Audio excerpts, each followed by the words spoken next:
I only realized how much time had passed since I had last been conscious because of the growth of stubble upon his face. His eyes were bloodshot. The whites had turned vivid crimson and had developed cavernous black circles beneath.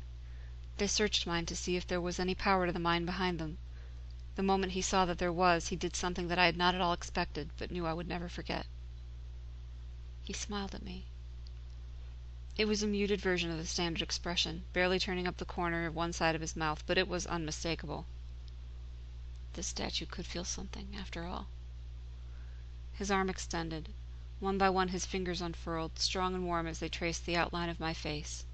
For an instant there was an unspoken and unspeakable tenderness, a new light in him that I had also never seen before.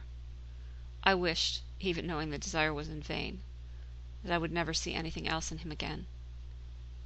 "Welcome back," he whispered. "Welcome home, little girl, to the waking world of the living."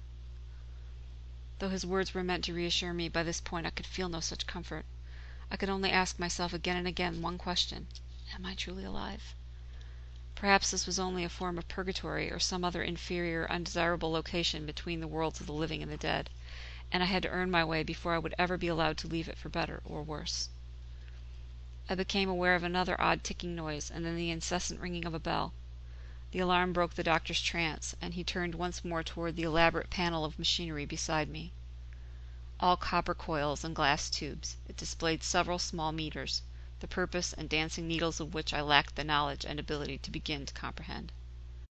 As I truly analyzed my environment for the first time, it became clear this was no last-minute design or haphazardly configured workspace.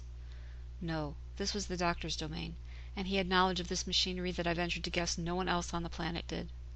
It had to be the work of his singular skill and unmatched imagination. It was blasphemous machinery, the very sort that terrified what was left of the God-fearing soul in me. All my life I had tried so hard to live up to every possible definition of the words good and pure, yet here I was, the latest component, the newest cog or gear or wheel in the godless, endless advance of progress. As surreal as the world around me seemed, I was no doubt still on Earth. Heaven of any sort could never allow horrors such as the one that I discovered next, and hell, even with all its fire and fury, surely could not contain it.